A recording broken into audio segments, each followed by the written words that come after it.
To give you a quick overview, we have a thought of the day. We'll spend some time giving you a quick overview of APA style. We'll talk about references, in-text citations, and then highlight a couple of additional APA related issues. So the thought of the day is "The future belongs to those who prepare for it today" by Malcolm X. I really want you to think about this so that you can recognize that your actions today will impact your future. So um, whether you put in a lot of time and effort in terms of your studies will impact your options going forward. So just commit to each day doing your best and doing all that you have to do, and your future will be brighter as a result. So let's get into APA style. Now, APA style is just simply a set of rules that are used to ensure that people are presenting their information in a clear and concise way. And you're going to use APA style for any term paper, research reports, empirical studies, literature reviews, theoretical articles. Basically, any paper that you're going to write in psychology, you're going to use APA style format for. And the American Psychological Association just published the seventh edition of the APA manual. It came out a couple months ago, so um, it's very new. And I would say if you were to get one of the manuals, go ahead and get the newest edition of it because that's going to be what's going to be used as essentially the APA Bible for probably the next 10, 15 years. So um, if you are planning on going to graduate school, it does make sense to go ahead and buy the seventh edition. In terms of your papers, I'll accept um, any formatting you use based upon the sixth or the seventh edition. Now, there are 10 components of an APA style paper. I'm going to focus my energy mainly on the ones in orange, so the abstract, intro, methods, results, and discussion. But you should familiarize yourself with all 10 components and be able to put them in order. One thing you should also think about in terms of the structure of an APA style paper, in terms of an empirical paper, is that it starts out very broadly by identifying what the research question is, and then it gets a little bit narrower by focusing on the literature that's we presently have on that particular topic, and then it gets very narrow when it gets to your hypotheses, your particular studies, your results, and then it broadens back out in the discussion section, which is at the end, where it talks about how your findings relate back to the broader question that you discussed at the beginning of the paper. So, what are the implications of your work to that broader question? So, I'm going to go through the different parts. So, the title page, the purpose of that is to simply report the name of the article, the authors, and the author's affiliation. So, affiliation being what institution they're affiliated with. So in terms of the title, you're going to want to make sure the title explains or at least identifies the key variables and on some level explains the relationship between those variables. Um, the trick is that you only have about 12 words to do this, so the each word has to have some meaning and significance. And it takes a little bit of practice to come up with titles that are very clear. My advice is just look at other titles and start getting a sense of how people write them, and then try to find a similar format for your particular title. So as I said, the title should also include the author's name and their institutional affiliation. So for you, it should be your name and then John Jay College, and it should have a running head, which is at the top of the paper. It's a shortened version of your title. And again, it's just there to kind of help the reader know a little bit more about what your paper is about. So maybe you have a very shortened version of the title for the running head. The word itself, running head, should be in upper and lowercase, but the actual words that make up the running head should be in all caps. So I'll give you an example here at the bottom. The effect of sleep on memory is in all capital letters, whereas the word itself, running head, is uppercase and lowercase. I would advise you to look at some sample APA papers before trying to write your title page. There's a sample in the book. I've posted a sample paper in uh, Blackboard. So definitely refer to those before trying to write your title page. And the key is just to put um, these pieces of information in the right place. Now let's talk about the introduction. I'll come back to the abstract at the end. The intro is basically there to justify why you conducted your particular study or series of studies. And there are three main sections to an intro. The first is introducing the problem. The second is the literature review. And then the third is to state your rationale for your hypotheses. So state the hypotheses and then provide a rationale for them. So you definitely want to remember these three components of an intro and make sure that you have all three in your intro. And again, this is the broad section of the paper, so we're really talking on very general terms about what the problem is. In terms of introducing your problem, you want to convince the reader that your problem is important. So you're going to want to provide some context to the research question. Maybe you might include some statistics. Just trying to find ways to get the reader to be interested in the problem or whatever question you're looking at. And ideally try to find some way to connect your research to the human experience. Because this is psychology, so on some level you want to make sure that your introduction to the problem highlights a real human experience. The lit review, as I'm sure you all are aware, is just there to provide a rationale for your study. So you want to take all of the key relevant literature, theories, empirical studies on your particular topic and synthesize them in a way that's clear and coherent. You don't want to report everything that exists on your particular topic, but really the most relevant ones. And you want to structure it in a way that it's easy for the reader to identify the key theories and studies as it pertains to your particular paper. So a couple of tips for writing your literature review.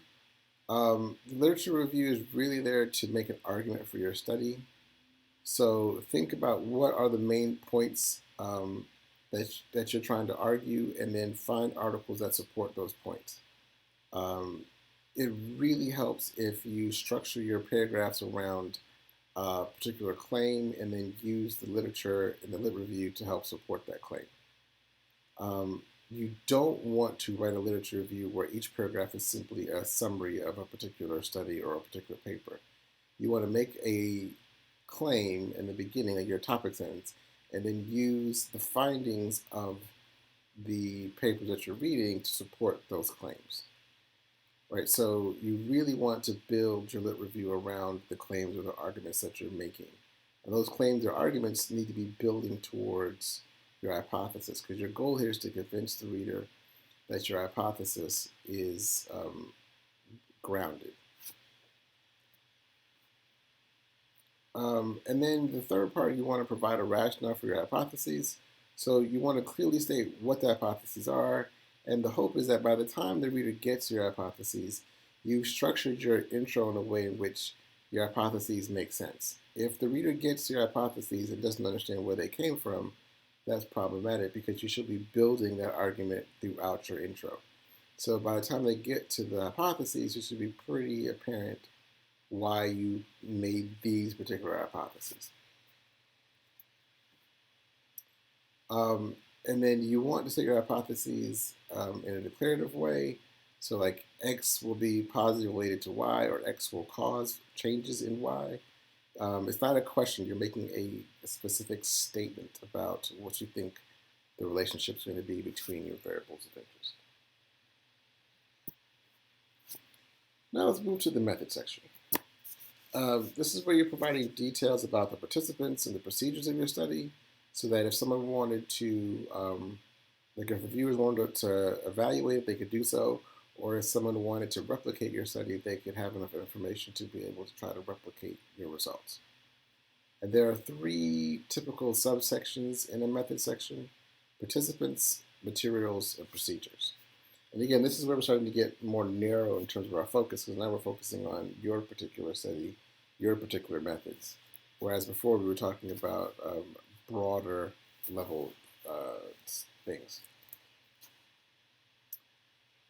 So in terms of your participant section, your goal here is to tell the reader about who your participants are. So you wanted to give the total number of participants in your sample, ideally give an average age and maybe a range for the age, the number of men and women.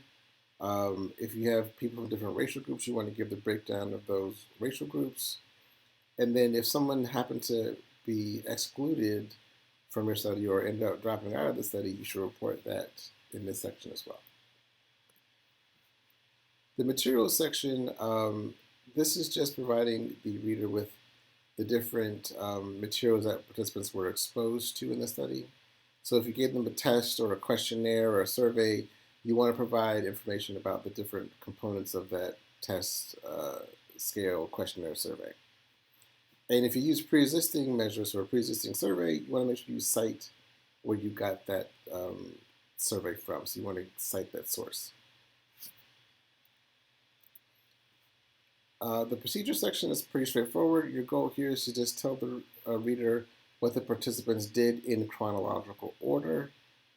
So they came to the lab, they signed a consent form, they did X, Y, and Z. Just give it to the reader in order. If you have a manipulation, you want to explain the different levels of the manipulation. So the people who were in the 25 student classroom, or they were in a 75 student classroom, or participants were exposed to 100 milligrams of caffeine versus 100 milligrams of decaf. So you want to explain the differences between the different conditions that participants were exposed to.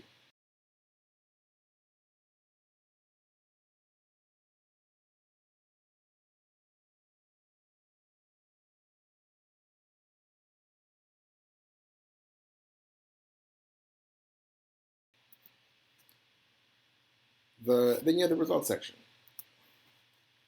The purpose of the results section is to clearly describe the results of your study using statistical analysis. So here's where you're going to have a basic understanding of statistics. This is partly why we encourage you to take SAT 250 before taking this class, because now you want to write your results, but also include the statistics. So if you understand statistics, you'll know what R100 equals 0.50, comma P equals 0.01. You know what that means.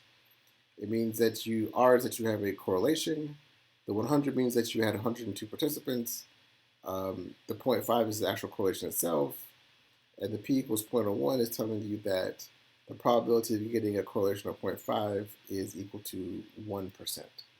Right? So it's important that you have a basic understanding of statistics so that you can read result sections to understand the statistics that were being used.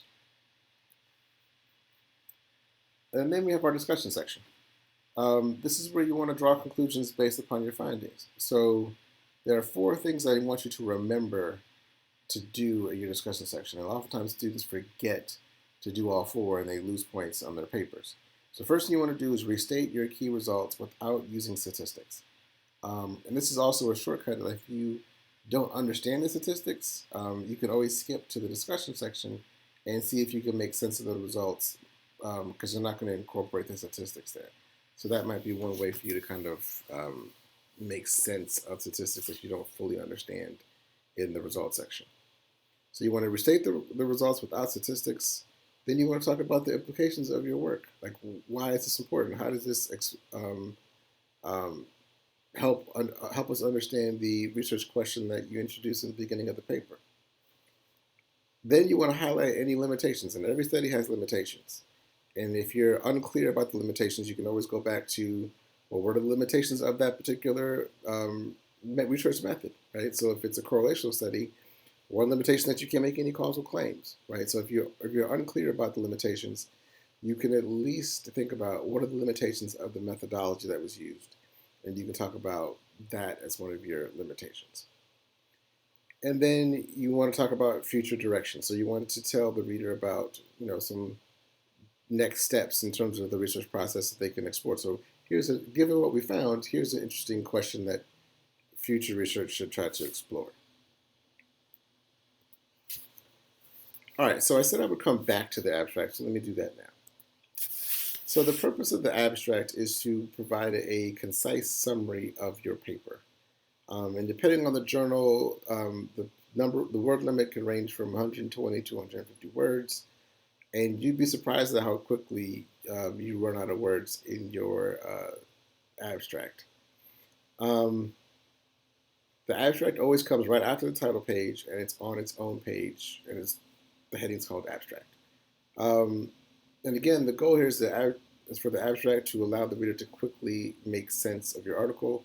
Oftentimes, when people do lit searches, they'll read the abstract to see if they want to actually read the whole article. So the more compelling your abstract is, and the more compelling your title is, that might be the difference between people reading your article and not reading your article. So spending time making sure that your abstract is clear is going to pay dividends down the road.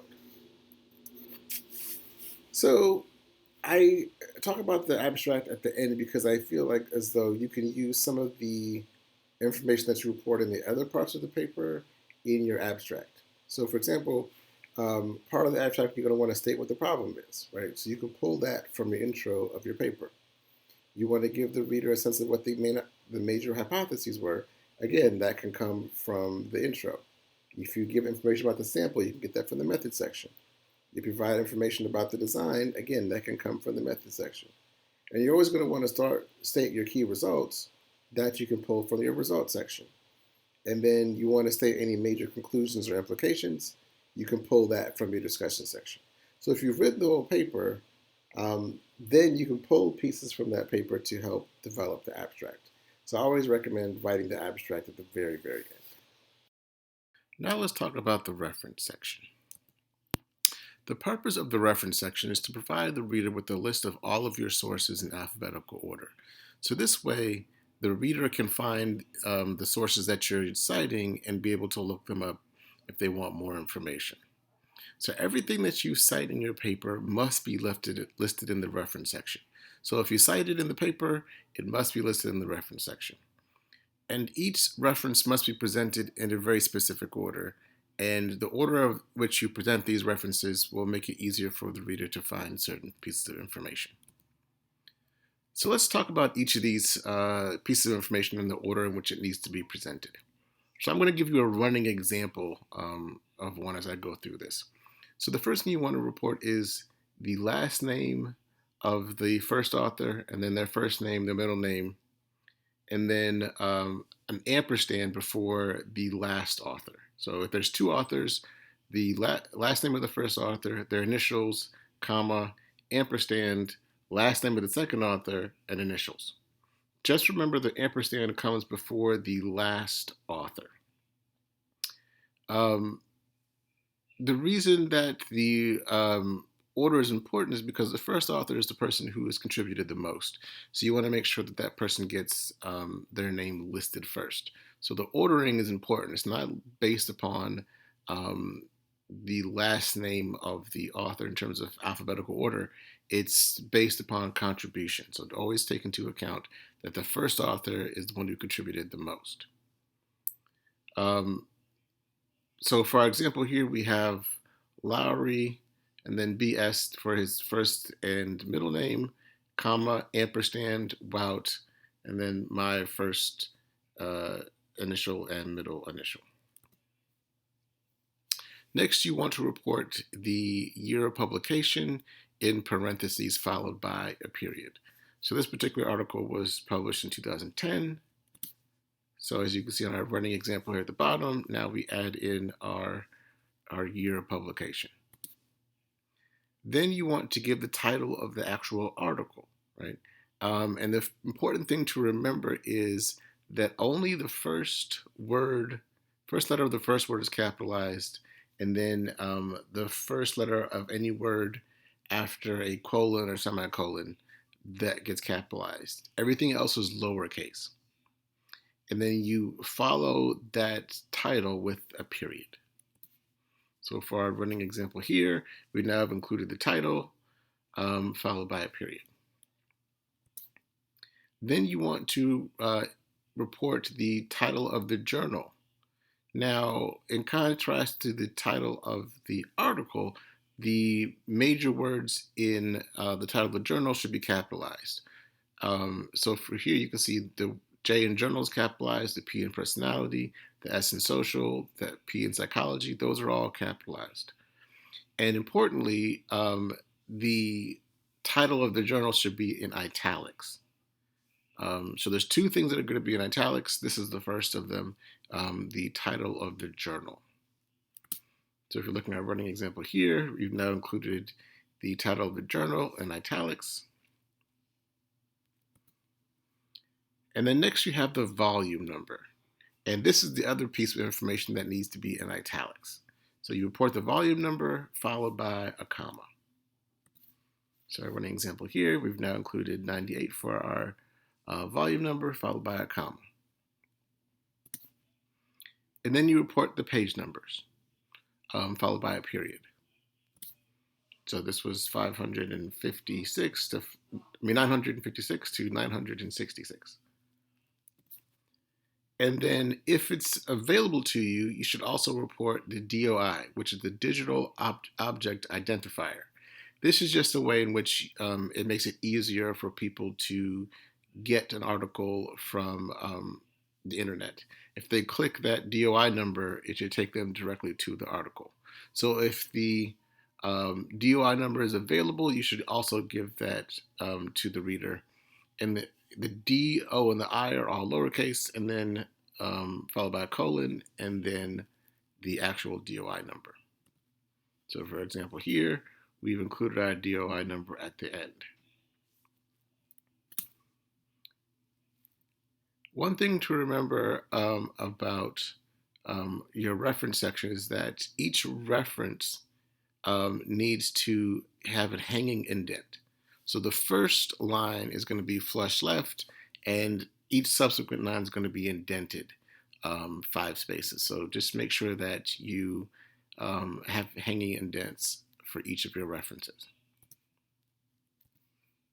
Now, it might be tricky at times to be able to find all the information that you need to report. So I'm going to show you where to find most of this information. It will vary a little bit between journals, but almost all the journals are going to have the key information on the very first page of the article.